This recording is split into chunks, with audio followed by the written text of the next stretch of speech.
अब एक पुरानी मूर्ति बन गए हैं। आप बाबा साहब अम्बेडकर से लेकर के नितिन गडकरी तक नए नाम पा सकते हैं।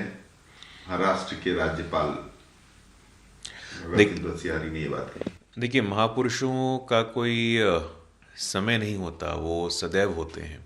महापुरुष सनातन होते हैं। और छत्रपति शिवाजी हों या बाबा साहेब अम्बेडकर हो, उनका महत्व कोई एक काल में रहा हो, एक दशक में रहा हो, ऐसा नहीं है।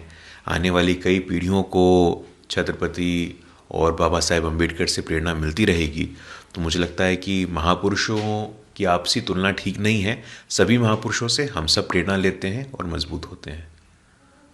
जेल में बंद दिल्ली के मंत्री सत्येंद्र जैन की कानूनी टीम ने ईडी के खिलाफ अवमानना कार्रवाई की मांग करते हुए आवेदन के साथ विशेष अदालत का रुख किया है, जिसमें आरोप लगाया कि ईडी ने अदालत में उनके हलफनामे के बावजूद सीसीटीवी वीडियो लीक कर दिया। विशेष न्यायाधीश विकास ढुल ने ईडी को नोटिस जारी किया है। मामले की सुनवाई 21 नवंबर को हो और इसमें सत्येंद्र जैन एक माने वीआईपी की तरह ट्रीटमेंट लेते हुए दिख रहे हैं। इसको लेकर के बवाल मचा हुआ है।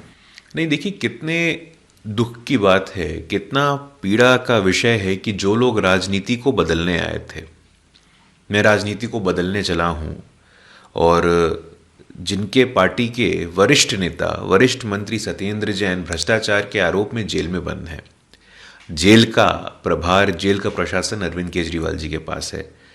तो ऐसी कौन सी बात है सत्येंद्र जैन जी को पता जो अरविंद केजरीवाल जी को सता रही है? उनको पता है कि भाई भ्रष्टाचार का पैसा कहाँ से आया, भ्रष्टाचार का पैसा किसको देना है।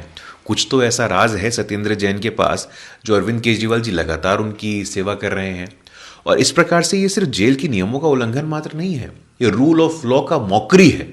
ये संविधान का मजाक बनाने जैसा है कि कानून का सामना कर रहे चाहे वो कोई व्यक्ति हो।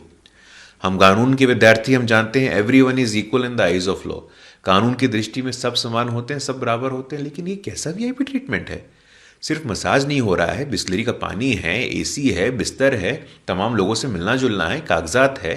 सिर्फ मसाज की बात थोड़ी ना है, पूरे वीआईपी ट्रीटमेंट की बात है। और पूरी की पूरी व्यवस्था को धता करने की जो आम आदमी पार्टी की तरकीब है, या पूरे देश के सामने, दिल्ली वासियों के सामने आज वो एक्सपोज हो गए हैं।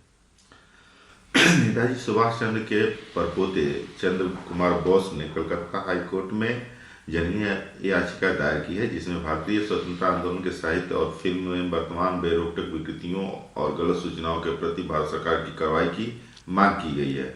मोदी सरकार ने 2016-17 में गुप्त दस्तावेजों को सार्वजनिक किया था। इसके बाद हमें ऐसे रिपोर्टिंग मिली जिनसे पता चलता है कि नेताजी बोस ने 18 अगस्त 1945 को अपने प्राणों की आहुति दी थी।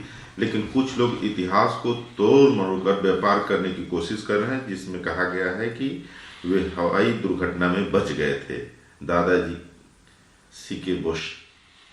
नहीं, देखिए, निश्चित रूप से नेताजी के विषय में उनके फाइल्स की बात हो या उनको सम्मान और श्रद्धांजलि देने की बात हो, इंडिया गेट पे उनकी आदमकद मूर्ति की बात हो, उन्हें जितना सम्मान, जितनी श्रद्धांजलि पिछले 8 वर्षों में दी गई, उससे पहले तो उनको नहीं मिला था।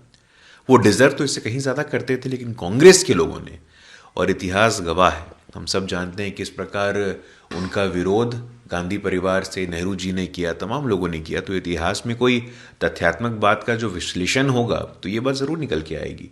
तो हमें लगता है कि एक ऐसा विश्लेषण निश्चित रूप से हो, और 8 वर्ष के बिसात पे और भी अगर कुछ चीज़ें हैं, मुझे लगता है सबके सामने आनी चाहिए। कोई भी मजहब बुरा नहीं होता, इसके इंसान जो भ्रष्ट होते हैं, कोई मजहब नहीं भ्रष्ट। वे चुनाव के दौरान हिंदू खतरे में हैं का खूब इस्तेमाल करेंगे, लेकिन मेरी आपसे गुजारिश है कि आप इसके झांसे में ना आए। नेशनल कॉन्फ्रेंस के अध्यक्ष फारूक अब्दुल्ला एक सार्वजनिक रैली में कहे, उन्होंने यह भी कहा, हमने कभी भी पाकिस्तान से हाथ नहीं मिलाया। जिन्ना मेरे पिता से मिलने आए थे, लेकिन हमने उनसे हाथ मिलाने से इनकार कर दिया। हम इसके लिए खुश हैं। उसके अलावा उन्होंने कहा कि हमें यहाँ 50,000 नौकरियों का वादा किया गया था, वे कहाँ हैं? हमारे डॉक्टर, नर्स, पैरामेडिकल स्टाफ और हमारे बच्चे सभी बेरोजगार हैं।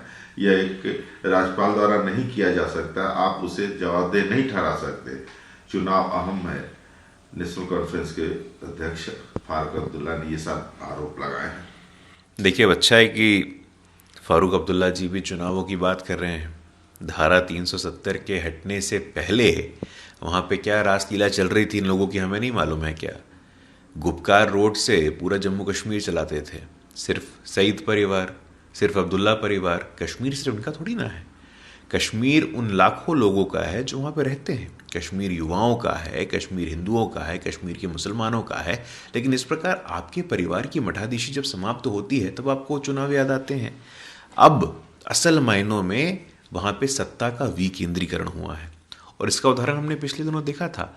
परिसीमन की बात हो, डिलिमिटेशन की बात हो और डीडीसी के चुनाव की बात हो, बड़ी संख्या में कुपवाड़ा हो, पुलवामा हो, ऐसे ऐसे क्षेत्र जहां से इन लोगों ने कहा था कि लोग वोट देने नहीं आएंगे, बड़ी संख्या में लोगों ने न सिर्फ वोट दिया बल्कि लोकतांत्रिक प्रक्रिया में भाग भी लिया।